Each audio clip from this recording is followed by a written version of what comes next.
नमस्कार। आज के इस खास विश्लेषण में हम एक ऐसे ऐतिहासिक सफर पर चलने वाले हैं जो सच में काफी दिलचस्प है। हम साथ मिलकर ये समझने की कोशिश करेंगे कि कैसे शुरुआती इस्लामी समाज का विकास हुआ। यानी बात शुरू होगी आध्यात्मिक और ईश्वरीय ज्ञान से और पहुंचेगी दुनिया के सबसे पहले कल्याणकारी राज्य यानी एक वेलफेयर स्टेट के निर्माण तक। हम इतिहास, जीवनी और राजनीति विज्ञान के कई पन्नों को एक साथ पलटेंगे। तो चलिए बिना किसी देरी के सीधे शुरू करते हैं। आज के हमारे इस रोड मैप में 5 मुख्य पड़ाव हैं। शुरुआती जीवन और आत्मिक जागृति, हिजरत का आखिर क्या महत्व था, पहले संविधान का बनना, एक कल्याणकारी राज्य को परिभाषित करना और अंत में उनके अंतिम वर्ष और शिक्षाएं। तो पहला हिस्सा है प्रारंभिक जीवन और आध्यात्मिक जागृति। किसी भी बड़े बदलाव की जड़ तक जाने के लिए उसके पीछे के इंसान को समझना बहुत जरूरी होता है। आइए समझते हैं। अगर हम जगतगुरु रामपाल जी द्वारा अनुवादित जीवनी के आधार पर मुख्य घटनाओं के क्रम को समझें तो वो कुछ इस तरह बनता है। 570 ईस्वी में पैगंबर मोहम्मद का जन्म मक्का में हुआ। 25 साल की उम्र में उनका विवाह खदीजा से हुआ। लेकिन कहानी में असल आध्यात्मिक मोड़ तब आता है जब उनकी उम्र 40 वर्ष थी और हिरा की गुफा में उन्हें पहला ईश्वरीय संदेश मिला। ये उनकी आत्मिक जागृति का बिल्कुल शुरुआती बिंदु था। आखिर हीरा की गुफा में हुआ क्या था? विवरण के अनुसार वहां जिब्राइल नाम के एक फरिश्ते ने आकर उन्हें पढ़ने का आदेश दिया और ज्ञान प्रदान किया। अब यहां जगतगुरु रामपाल जी के स्रोत से एक विशिष्ट धार्मिक दावा भी सामने आता है कि जिब्राइल को असल में काल ब्रह्म नाम की एक सत्ता ने भेजा था। खैर, जब पैगंबर ने एकेश्वरवाद यानी एक ईश्वर का संदेश फैलाना शुरू किया तो मक्का के उस बहुदेववादी समाज से उन्हें जबरदस्त विरोध का सामना करना पड़ा। समाज के लिए यह विचार एकदम नया और बहुत अलग था। इन्हीं भारी विरोधों और चुनौतियों के बीच एक बड़ा सवाल उभरता है, हिजरत आखिर है क्या? ये शब्द इस पूरे ऐतिहासिक सफर का एक बहुत बड़ा टर्निंग पॉइंट है। दूसरा हिस्सा, हिजरत का महत्व। आइए गहराई से देखते हैं कि यह कदम इतना महत्वपूर्ण क्यों साबित हुआ। मुस्लिम हैंड्स के स्रोत के मुताबिक हिजरत कोई आम यात्रा नहीं थी। ये मक्का के उत्पीड़न से बचने के लिए मदीना तक पैगंबर मोहम्मद और उनके अनुयायियों का प्रवासन था। पर सबसे जरूरी बात यह है कि ये एक ऐसा समाज स्थापित करने का ईश्वरीय आदेश था जहां लोग बिना किसी डर के पूरी आज़ादी से अपनी पूजा और धर्म का पालन कर सकें। ये महज जगह का बदलाव नहीं था, ये एक नई शुरुआत थी। यहां से हम अपने तीसरे हिस्से की तरफ बढ़ते हैं। पहले संविधान का मसौदा तैयार करना। मदीना में इस नए समुदाय के बसने के साथ ही हमारी ये चर्चा अब शुद्ध इतिहास से राजनीति विज्ञान की ओर मुड़ जाती है। इस बड़े बदलाव को समझने के लिए जरा इस्लाम पूर्व अरब समाज की कल्पना कीजिए। एक ऐसा समाज जहां आपस में कबीलों की भयंकर लड़ाइयां आम थीं, वफादारियां बंटी हुई थी और कोई एक केंद्रीय सत्ता नहीं थी। चारों तरफ बस अराजकता थी। लेकिन उसके बिल्कुल विपरीत मदीना के नए समाज में अचानक सभी कबीलों और धर्मों के लिए एक संयुक्त कानूनी ढांचा बन गया। आपसी सम्मान और एक समावेशी शासन प्रणाली देखने को मिली। सवाल यह है कि यह चमत्कारी बदलाव आखिर मुमकिन कैसे हुआ? इसका सीधा जवाब हमें Al Khadim research journal of Islamic culture में मिलता है।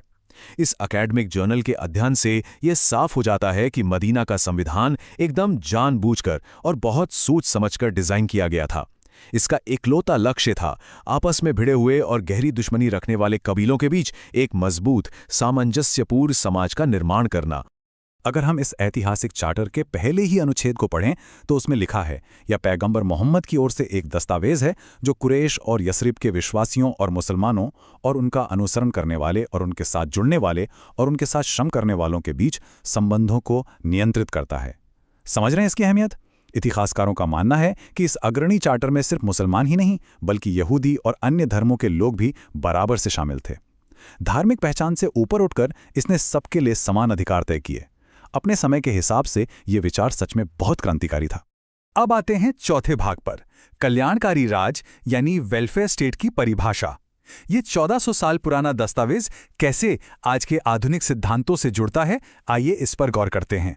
एक मॉडर्न वेलफेयर स्टेट आखिर होता क्या है? अगर हम मार्शल से लेकर OECD तक की इन आधुनिक परिभाषाओं की तुलना करें तो इनका मूल तत्व यही है कि राज्य अपने नागरिकों की न्यूनतम आय, सामाजिक सुरक्षा, स्वास्थ्य की रक्षा और न्याय संगत धन वितरण की गारंटी ले।